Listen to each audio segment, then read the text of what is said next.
My name is Nathan.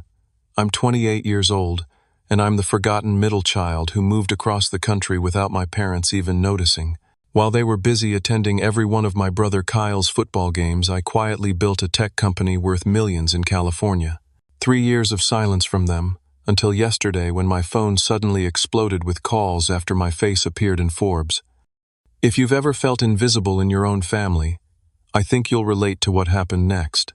Let me know where you're watching from and hit that subscribe button if you want to hear how I went from family afterthought to the one they couldn't stop calling.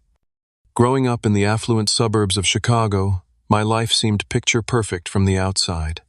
Our 2-story colonial house with its manicured lawn sat in a neighborhood where success was expected, not celebrated.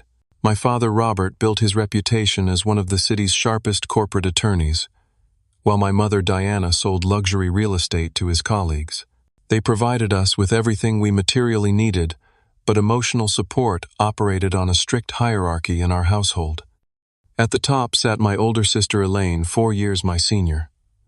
With her perfect GPA, extracurricular accolades, and acceptance to Johns Hopkins Medical School, she set an impossible academic standard. Even now, at 32, her framed medical degree hangs prominently in our parents' living room, a constant reminder of the golden path I failed to follow. Then came me, the middle child, average in nearly every measurable way, according to my parents. I earned B's with occasional played saxophone in band rather than a real sport, and spent most of my free time tinkering with computers in my room. Nothing exceptional, at least not in their eyes. At the bottom of the age hierarchy, but somehow at the top of my parents' priority list, was Kyle, my younger brother by 4 years. From the moment he showed athletic promise in elementary school, he became the family's shining star. His natural talent for football transformed our family's schedule identity and even our dinner conversations. The first time I truly recognized my place in the family hierarchy was when I turned 13. I had qualified for a regional coding competition that fell on the same day as one of Kyle's regular season football games. He was only 9 at the time, but there was never any question about which event my parents would attend. "We'll try to make it to your computer thing if Kyle's game finishes early," Mom said while adjusting my brother's uniform in the doorway. "Mrs. Abernathy said she'll drive you. Good luck with your video games." They never showed. I won second place and received my first programming award with only my friend's mother there to witness it. When I brought the trophy home, my father glanced up from reviewing Kyle's game footage and said, "That's nice, son," before immediately returning to analyzing my brother's performance. The pattern continued throughout my teenage years. By 16, I had accepted my role as the family afterthought. On my 16th birthday, my parents arrived 2 hours late to the small gathering I had planned with a few friends at the local pizza place. Kyle's private quarterback coaching session ran long, and of course they couldn't miss a minute of his development. "Sorry we're late," Nate, Dad, said, not looking particularly sorry as he checked his watch. "Kyle really nailed his spiral today. Coach Thompson thinks he might be starting varsity as a freshman next year."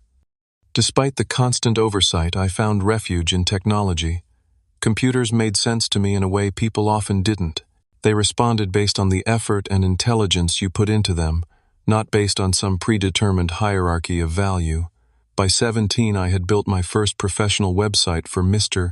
Gallo's Italian restaurant down the street. He paid me $500, which felt like a fortune.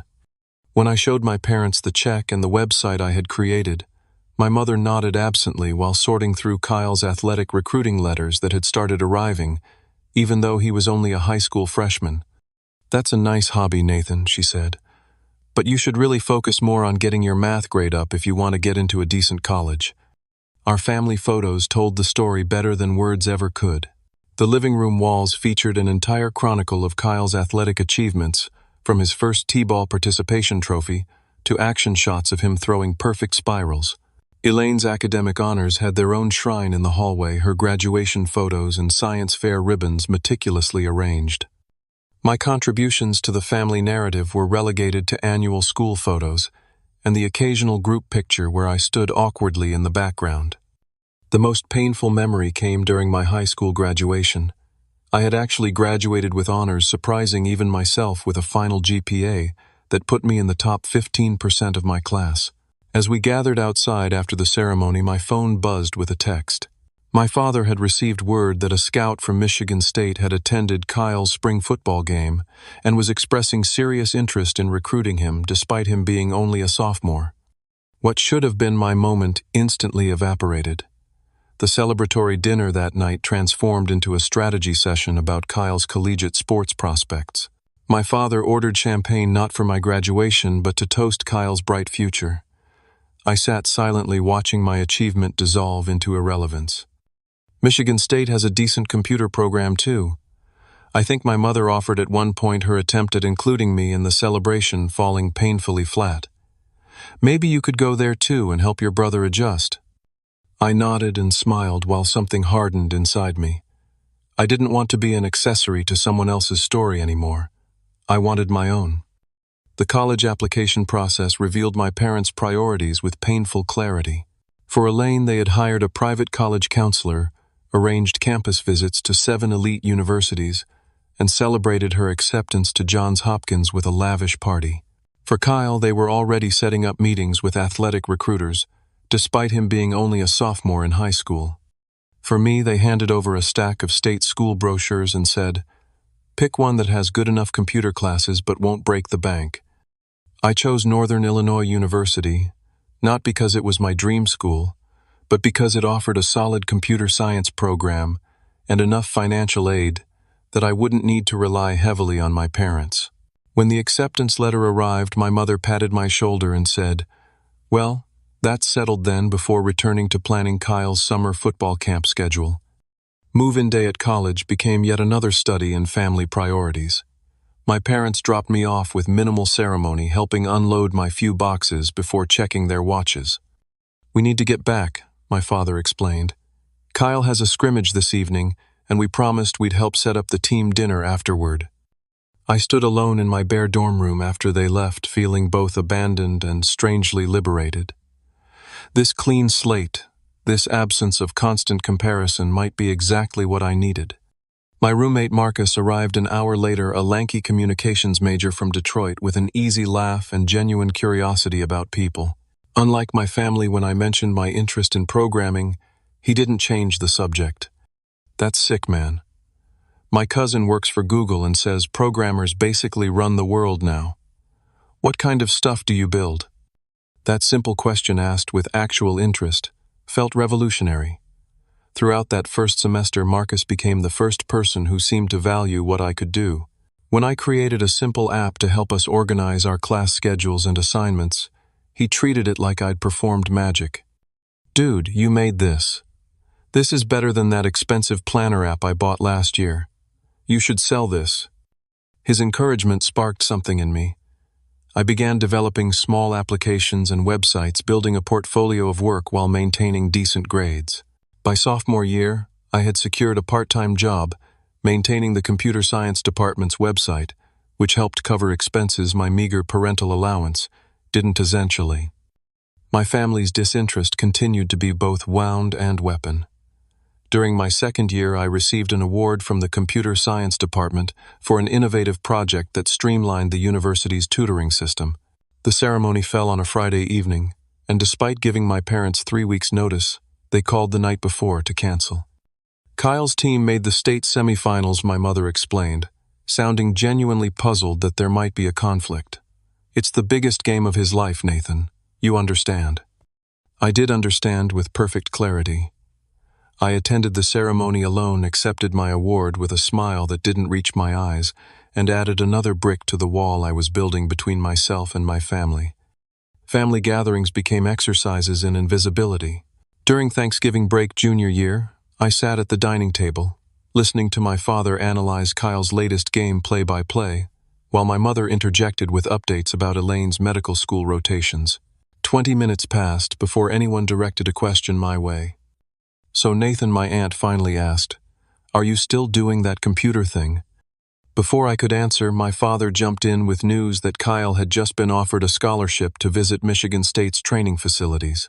The conversation swirled away from me again, and I retreated to the familiar role of audience member in the family drama. The most significant relationship I developed during college wasn't romantic but mentorial. Dr. Rivera, my advanced programming professor, recognized something in me that my family never had. "You have a mind for elegant solutions, Nathan," he told me after reviewing my midterm project. "You don't just solve problems, you find the simplest path through complex systems. That's rare." Under his guidance, I began exploring more ambitious projects, even co-authoring a research paper with him during my junior year. When I showed the published paper to my parents during winter break, my father glanced at it briefly. "Looks complicated," he said before turning to Kyle. "Show Nathan that trick play you guys ran last week." By senior year, I had secured an internship at a promising tech startup in Chicago. The experience confirmed what Dr. Rivera had been telling me: I had genuine talent for this work. The startup's founder offered me a full-time position after graduation, but during my final weeks as an intern, I overheard him discussing opening a new office in San Francisco. At my graduation ceremony, history repeated itself with cruel precision. My parents arrived late, having come directly from Kyle's spring training session. They sat through the proceedings, checking their phones for updates about some important recruiting visit happening the following day. When my name was called, I heard a distracted smattering of applause from their direction. The final blow came at the post-graduation lunch. We had barely ordered when my father checked his watch. "We need to wrap this up in 40 minutes, he announced. "Kyle's got a meeting with the Northwestern coaching staff this afternoon." I looked at my parents, really looked at them, and realized a fundamental truth: they weren't going to change. In their story, I would always be a supporting character at best. If I wanted to be the protagonist of my own life, I needed to write myself into a different narrative entirely. When the startup founder mentioned the San Francisco office again during my final week, I approached him after the meeting. "I'd like to be considered for the West Coast team," I said, surprising even myself with the certainty in my voice. He smiled. "I was hoping you'd say that." 2 months after graduation, I received the official offer to join the San Francisco office of Vertex Solutions. The salary wasn't extraordinary, but it included relocation assistance and the promise of equity in a growing company. I accepted immediately, feeling a strange mix of terror and exhilaration at the prospect of moving 3,000 miles from everything familiar. I announced my decision during a Sunday dinner at my parents' house, choosing a moment when the conversation hit a rare lull. "I got a job offer in San Francisco," I said, trying to infuse my voice with the excitement I felt.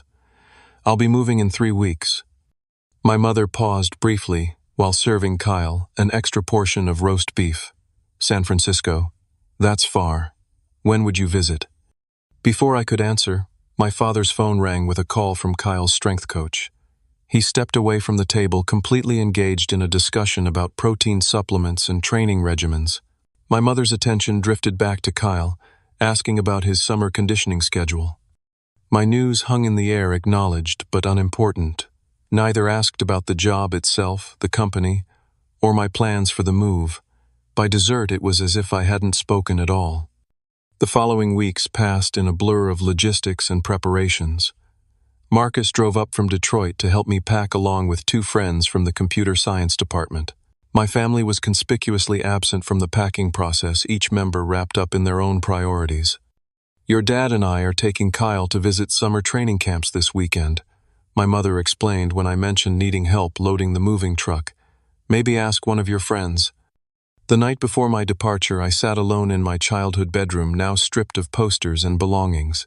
I had hoped, perhaps foolishly, for some acknowledgement of the significance of my leaving, some indication that my absence would be felt. None came. The next morning, I loaded the last of my possessions into my car. My mother rushed past on her way to a showing, calling out, "Drive safe, honey. Text when you get there," before disappearing into her SUV.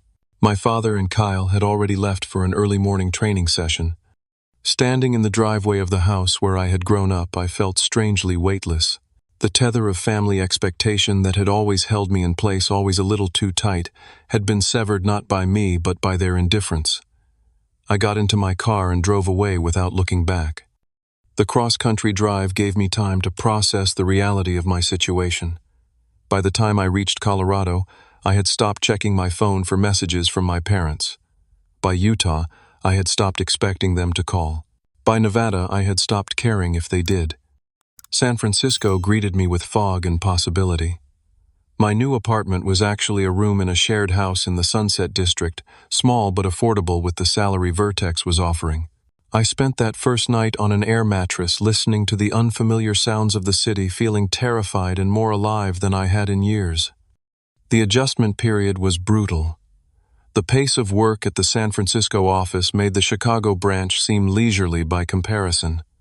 The cost of living shocked me despite my research. The city itself was a maze of microclimates and unwritten social rules that I blundered through daily. But slowly I began to find my footing. Two coworkers, Alex and Jasmine, took me under their wing, inviting me to lunch and then to weekend outings. Alex was a brilliant back-end developer from Seattle, with a dry wit and encyclopedic knowledge of obscure bands.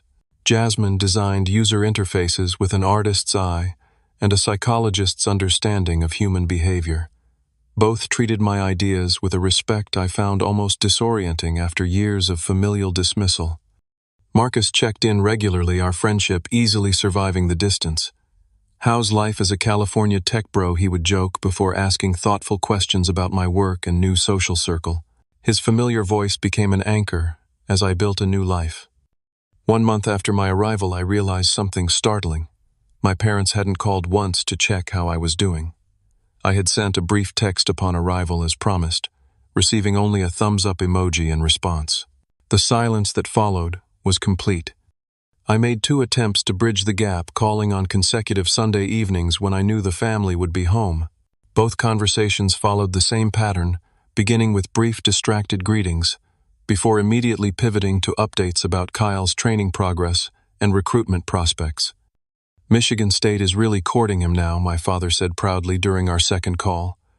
"Their quarterback coach is personally mentoring him." Neither parent asked about my job, my apartment, or my adjustment to a new city. When I attempted to share news about a project I was leading, my mother interrupted with, "Oh, that reminds me, Kyle's been interviewed for the local sports channel. We'll send you the link." The link never came. My final attempt at connection came 3 months after moving. I had developed a tool that streamlined our company's project management system, earning recognition from the CEO. I sent my parents a brief email explaining the achievement and included a link to a company blog post featuring my work. No response came. Not the next day, not the next week, not ever. That night I made a decision that felt both painful and necessary. I would stop initiating contact.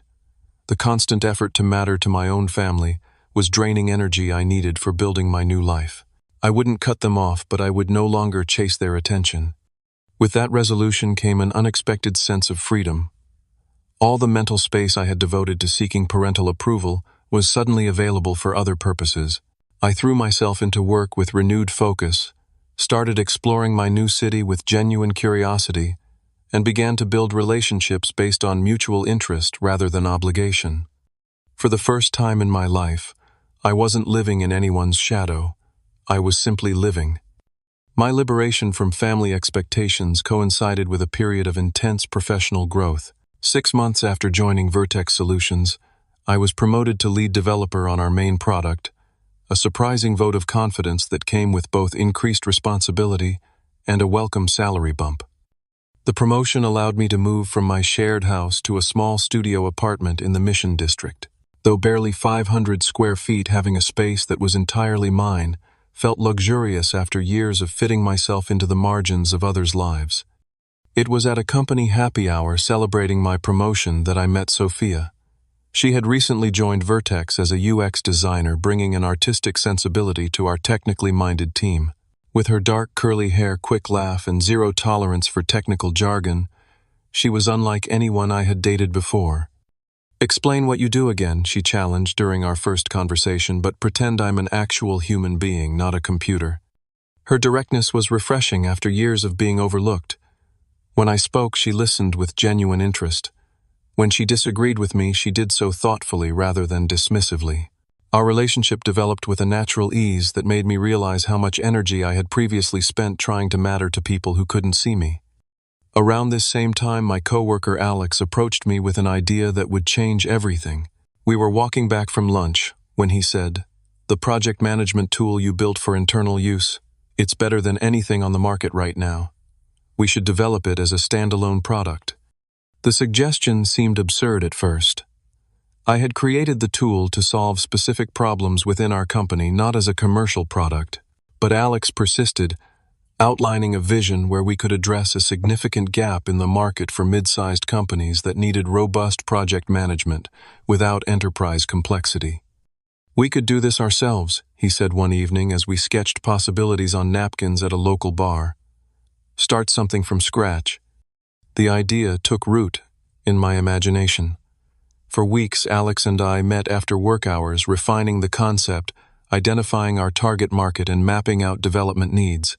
The more we discussed it, the more viable it seemed. 3 months later, we made the leap.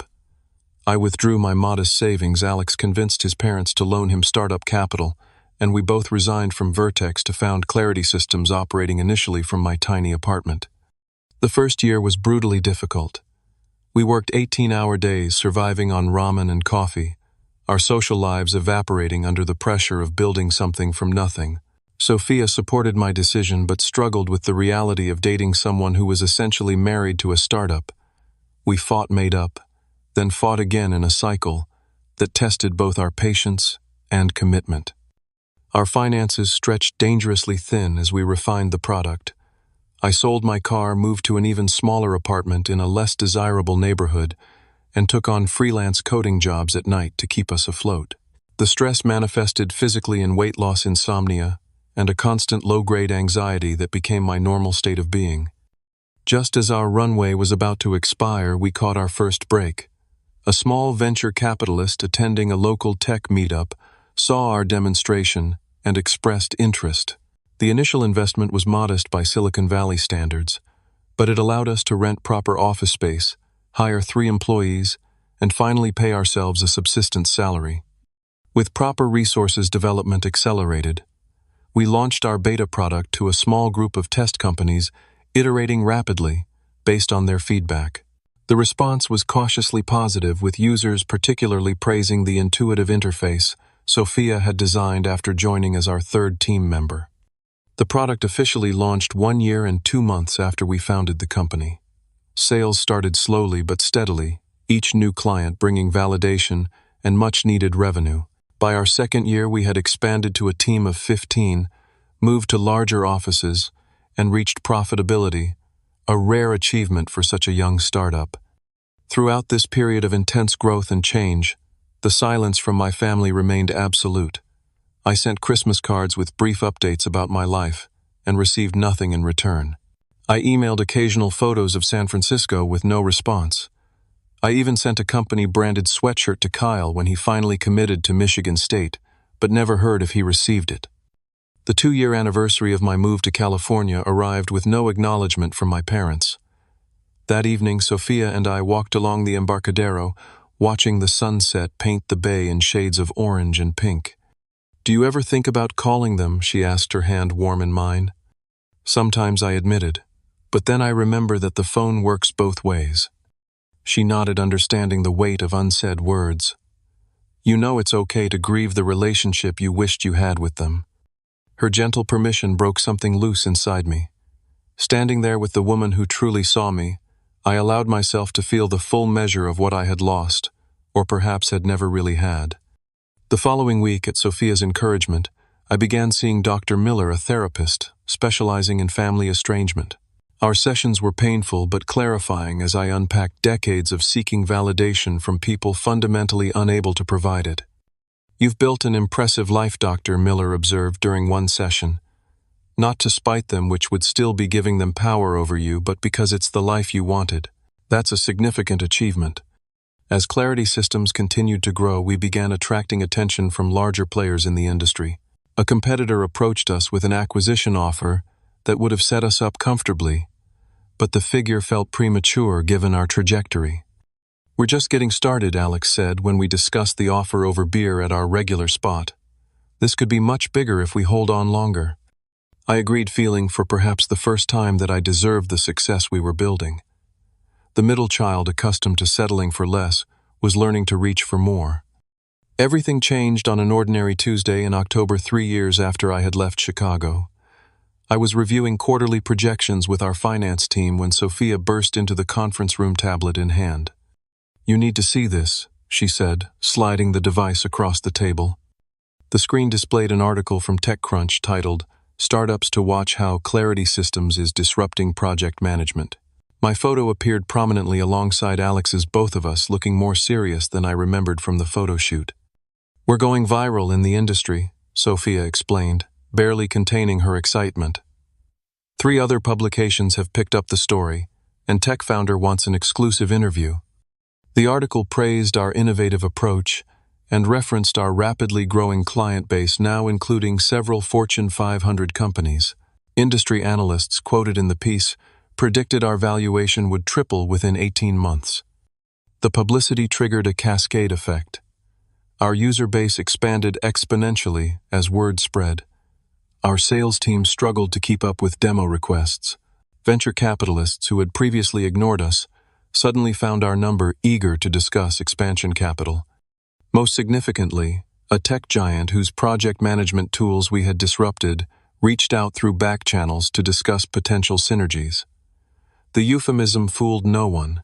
They were testing the waters for acquisition. Initial discussions evolved into serious negotiations over the course of 3 intense months. Their first offer was substantial but clearly undervalued our potential. We countered, they adjusted, and the dance continued until we arrived at a figure that seemed impossible: $68 million, with retention packages for key team members. The night before signing the final papers, I couldn't sleep. I paced my apartment, now a spacious 2-bedroom with views of the city, trying to process the imminent transformation of my life. The middle child, who had never been exceptional, was about to become wealthy beyond his wildest expectations. The signing ceremony itself felt surreal. Surrounded by lawyers, executives, and my core team, I watched as years of work culminated in a simple signature. My portion after taxes and investor payouts would be $22 million, with additional performance bonuses possible over the next 3 years. That evening, we held a celebration dinner at an upscale restaurant overlooking the bay. Sophia squeezed my hand under the table as Alex raised a toast to our journey from my tiny apartment to this moment. The team that had believed in us shared stories, laughed, and planned futures now rich with possibility. I felt a contentment that had nothing to do with the money and everything to do with building something valuable with people who valued me. The news broke publicly the following morning. TechCrunch ran the acquisition story, followed quickly by the Wall Street Journal and Bloomberg. By afternoon, my phone began buzzing with notifications from social media accounts I rarely checked. Former classmates, distant relatives, and long-forgotten acquaintances all suddenly remembered my existence. Among the flood of messages, one name stopped my heart: Diana Bennett, my mother. The call came at 6:42 p.m., just as Sophia and I were discussing dinner plans. I stared at the screen for several rings, my stomach tightening with a familiar anxiety I thought I had outgrown. "Aren't you going to answer it?" Sophia asked. I nodded and pressed accept, putting the phone to my ear. "Hello." "Nathan." My mother's voice sounded exactly the same, warm and slightly distracted. "I've been trying to reach you all day. Your father and I just saw the news about your company. Why didn't you tell us you were doing so well?" The casual tone, as if we had spoken last week instead of 3 years ago, left me momentarily speechless. She continued without noticing my silence. "We always knew you were smart with computers. But this is extraordinary. Your father's golf partner Bill works in venture capital, and he was just raving about some project management software that turns out to be yours. Can you believe it?" I gripped the phone tighter. "Mom, when was the last time we spoke?" A brief pause. "Oh, it hasn't been that long, has it? We've all been so busy. Kyle's been starting as quarterback this season, you know. His coach thinks he could go pro eventually." The conversation continued in this surreal vein, my mother chatting as if bridging a gap of weeks rather than years. She didn't acknowledge my move across the country, the complete lack of communication, or the fact that she was only calling now that my success had become public. As we spoke, I remembered the change of address cards I had sent when I first moved, the holiday greetings that received no response, the email updates that disappeared into silence. I thought of birthdays and Christmases that passed without so much as a text. The next day brought a call from my father, his tone gruffly proud, in a way I had only ever heard him use about Kyle. "Your mother tells me you've done quite well for yourself," he said by way of greeting. "Always knew you had a good head for business." He had never said any such thing. In fact, he had once suggested I consider accounting rather than programming, because at least accountants have job security. What followed was a bizarre rewriting of history, in which my father had apparently always believed in my potential and supported my move to California. "Taking risks is how you get ahead," he declared, as if he hadn't spent my entire childhood promoting the safety of traditional career paths for everyone except Kyle. The most revealing call came 3 days later from my Aunt Patricia, my mother's sister who lived in Detroit. "Nathan, sweetie, your mother just shared the wonderful news. We're all so proud." "Thanks, Aunt Patricia," I replied, genuinely fond of her, despite our limited contact over the years. "How have you been?" "Oh, fine, fine. Listen, I have to tell you something." Her voice dropped to a conspiratorial whisper. "Your parents have been showing everyone that article about you. Your father brought printouts to his golf club. It's all they've talked about at family gatherings lately." I frowned. "Family gatherings?" "Oh."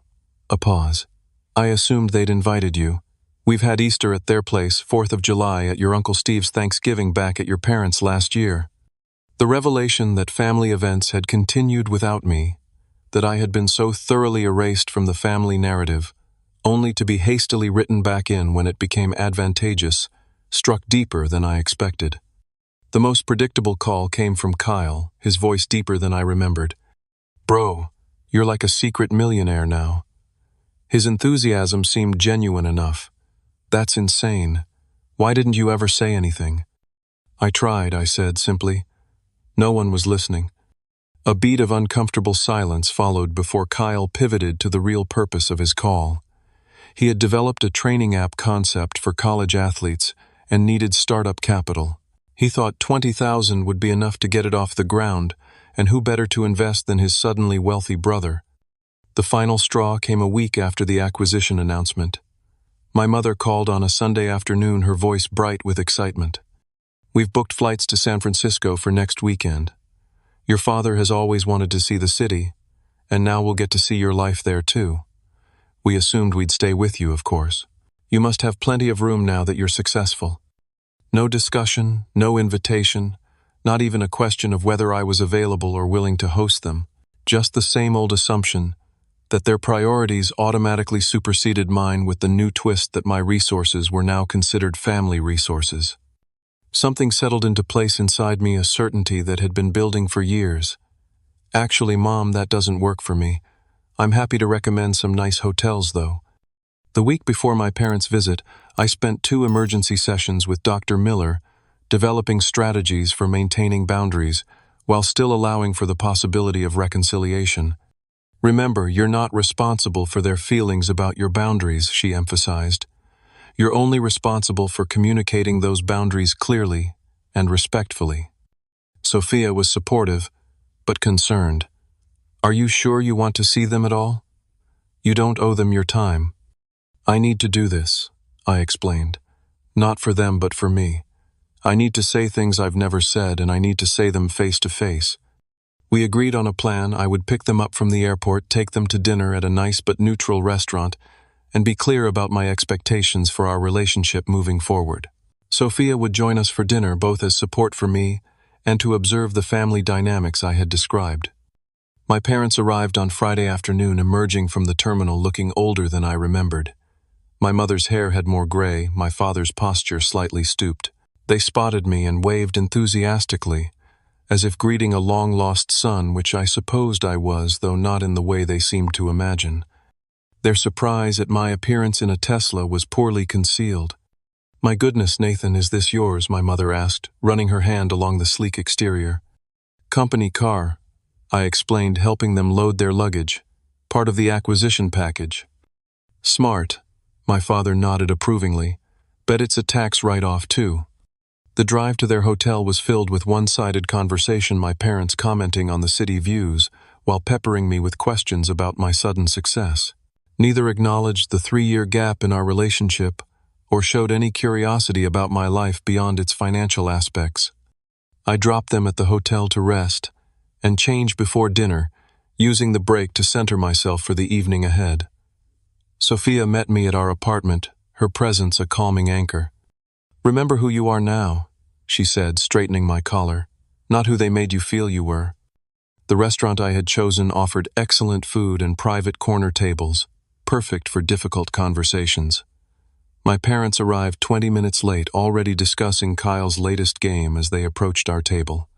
"He threw for 300 yards," my father was saying before transitioning smoothly into introductions. "You must be Sophia. Nathan's told us so much about you." I hadn't told them anything about her, of course having had no communication with them until the previous week. Sophia's raised eyebrow acknowledged the fiction, but she shook their hands graciously. The first half-hour of dinner followed a surreal script where my parents pretended we had an ongoing relationship while simultaneously revealing their complete ignorance of my life. They asked Sophia how long we had been dating clearly, having no idea that we had been together for nearly 2 years. They expressed surprise that I had lived in San Francisco so long, though they couldn't say exactly when I had moved.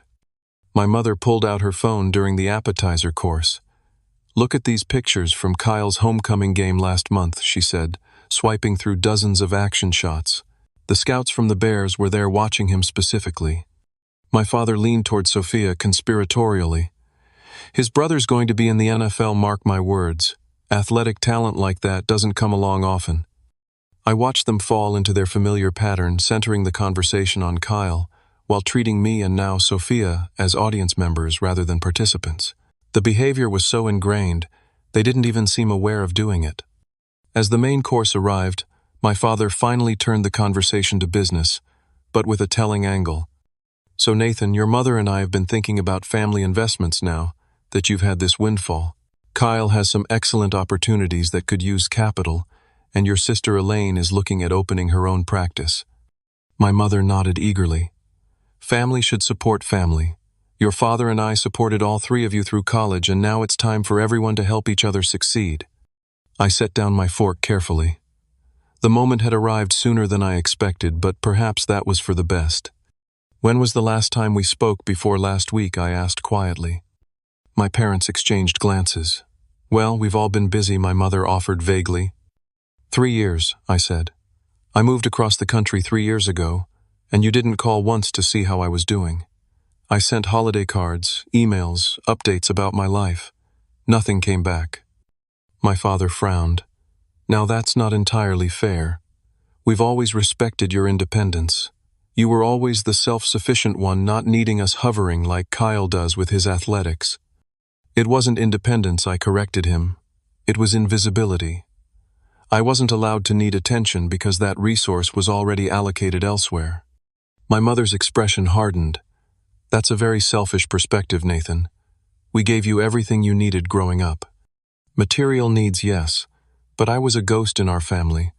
My achievements were footnotes, my interests were hobbies, my existence was peripheral. Do you know what it feels like to realize your parents didn't notice you moved to another state?"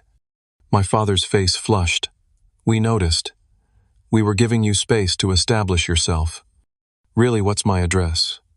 What company did I work for before starting Clarity? Who are my friends here? What's my favorite spot in the city I let?" The questions hang in the air, met with telling silence. Sophia reached for my hand under the table as I continued. "I built a life here because I had to. I stopped trying to matter to you because it was exhausting and futile. And now that I've found success on my own terms, you suddenly remember I exist." "We've always been proud of you," my mother insisted, though her eyes wouldn't meet mine. "You've always been proud of Kyle," I corrected. "You tolerated me, and occasionally remembered to check if I was still alive. Those aren't the same thing." I pulled out my phone and opened a folder of photos I had prepared my college graduation with them, checking their phones in the background. My 16th birthday with them arriving late and distracted. Countless family photos where I stood awkwardly at the margin while Kyle occupied the center.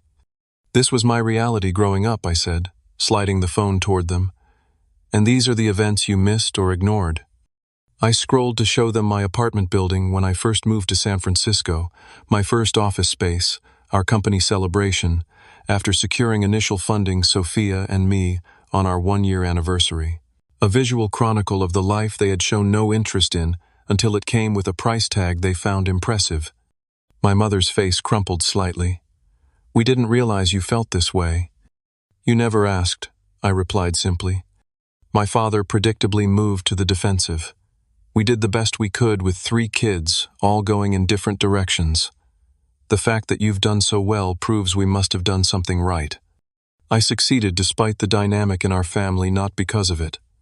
Dr. Miller helped me understand that." "You're seeing a therapist." My mother looked genuinely shocked. "What do you need therapy for when everything's going so well?" Before I could answer, my father's phone rang. He glanced at the screen, then at my mother, a silent communication passing between them. "It's Kyle," he said already, moving to accept the call. He just finished his game. And there it was, the perfect demonstration of everything I had been trying to explain.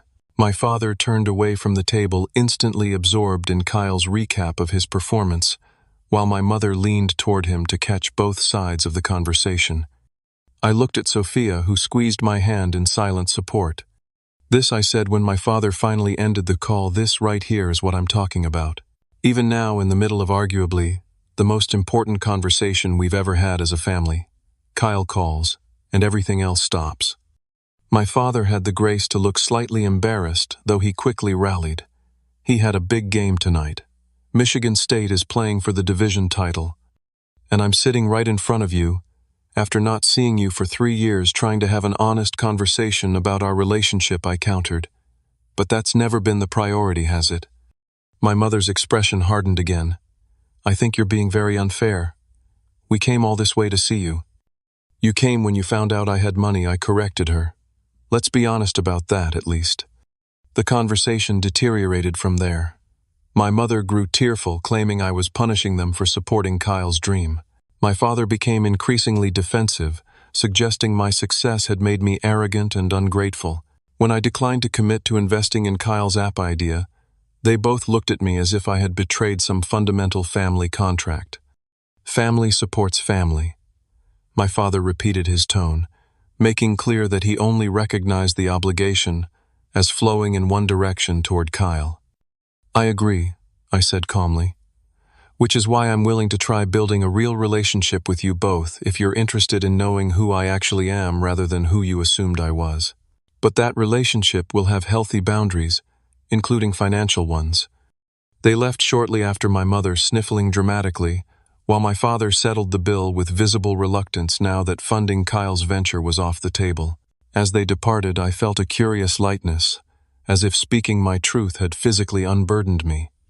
Sophia watched them go, then turned to me with a gentle smile. "I'm so proud of you." In that moment, her genuine pride meant more than my parents' approval ever had.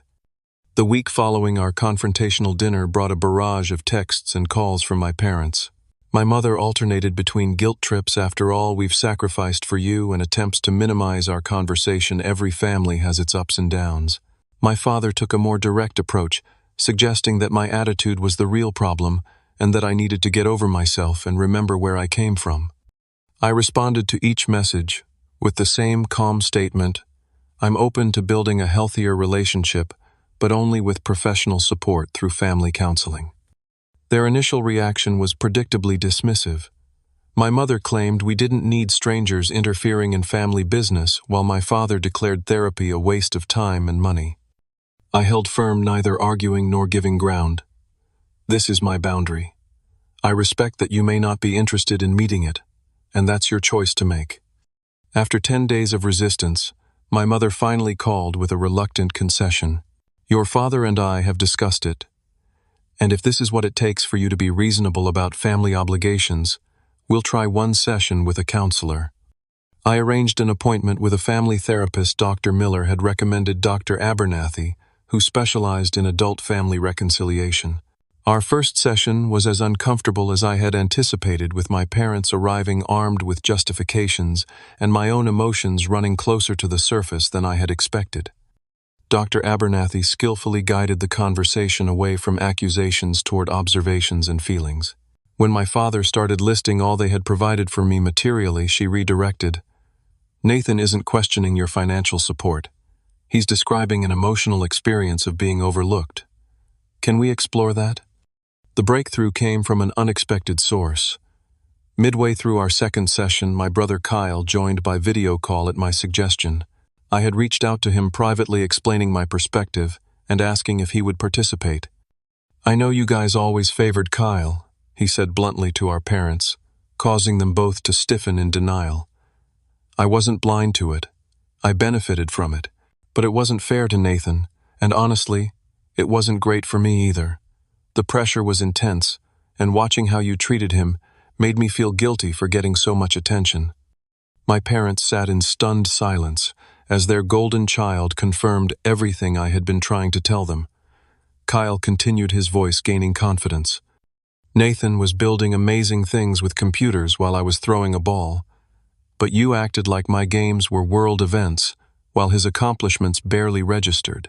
He deserved better. And now that he's successful, despite that, you're suddenly interested. It's not right." My father attempted to interrupt, but Kyle pressed on. "Dad, you spent more on my football equipment in one season than you did on Nathan's entire college tuition. Mom, you've got a shrine to my sports career in the den but didn't even frame Nathan's college diploma. I noticed that stuff. Nathan noticed it too." The session ended with my mother in tears and my father uncharacteristically quiet. It wasn't an immediate transformation, but it was the first crack in the wall of denial they had built around their parenting. Over the following months, we continued meeting with Dr. Abernathy, sometimes in person when my parents visited San Francisco, sometimes virtually. Progress came in small, inconsistent increments. There were sessions of genuine insight, followed by relapses into old patterns. There were sincere apologies undermined by subsequent actions that showed old habits die hard. I maintained firm boundaries throughout the process. When my mother attempted to guilt me about missing a family gathering to attend a friend's wedding, I calmly restated my position. I make decisions based on my priorities and commitments, just as you've always done with Kyle's. Events. When my father brought up Kyle's business idea again, I explained my position clearly. I'm happy to review his business plan and offer feedback as someone with startup experience, but any investment would be evaluated on its merits, not family obligation. The most meaningful development came in my relationship with Kyle himself. Free from our parents' comparative framework, we began building a genuine connection as adults. He visited San Francisco during his off-season, and I showed him around the city, introduced him to Sophia and my friends, and shared parts of my life that had been invisible to my family. "I never really knew you," he admitted one evening, as we watched the sunset from Dolores Park. "I was so caught up in my own stuff, and Mom and Dad made everything about my football. I'm sorry I didn't try harder to be a better brother." "We were both stuck in the roles they assigned us," I told him, "but we get to define our relationship now." 6 months after our initial confrontation, we attempted a family dinner again, this time at my parents' hotel with Sophia joining us. The difference was subtle but significant. My mother still mentioned Kyle's football career, but she also asked Sophia thoughtful questions about her design work. My father referred to me as our tech genius once, which felt awkward but represented genuine effort on his part. The most telling moment came when Kyle called during dinner. Instead of immediately answering, my father sent the call to voicemail saying, "I'll call him back later. We're having family time now."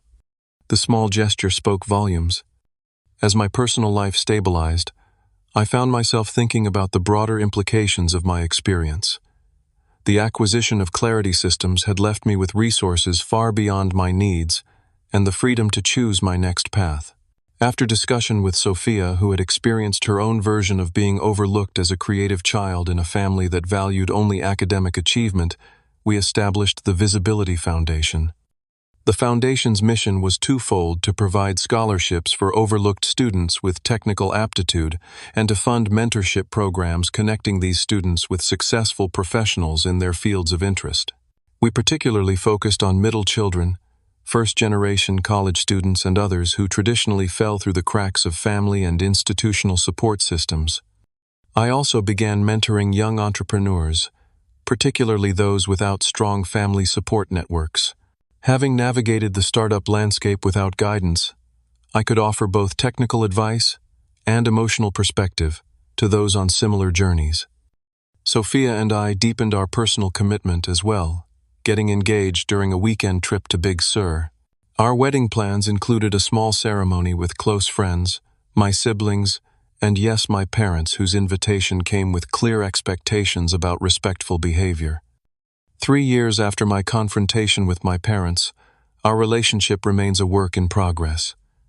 There are still moments of frustration when old patterns emerge, still occasions when I need to reinforce boundaries. But there are also glimpses of the family connection. I had always craved a genuine compliment from my father about a foundation initiative, my mother asking Sophia for interior design advice, without mentioning Kyle once during the conversation. The most profound change, however, has been internal. I no longer measure my worth by their recognition or approval. The desperate need to matter to them has been replaced by the knowledge that I matter, full stop, whether they see it or not. I've built a life filled with people who value me for exactly who I am, not for how I compare to someone else. I've learned that family includes both those we're born to and those we choose. That visibility begins with seeing ourselves clearly, not through the distorted lens of others' perceptions. That the quiet middle child overlooked at the dinner table can build a life of meaning and connection on his own terms. I still carry the scars of growing up invisible, but they no longer define me. Instead, they've become part of a larger story about finding worth within myself, rather than seeking it from those unable to provide it. About building a life where I am valued, not merely tolerated. Have you ever had to create healthy boundaries with family members who couldn't see your true worth until something changed? I'd love to hear your stories in the comments below. And if this story resonated with you, please hit that like button and subscribe to hear more journeys of personal growth. Remember, sometimes, the greatest success isn't measured by your bank account, but by your ability to stand in your truth. Thank you for listening, and I wish you the courage to be visible in your own life.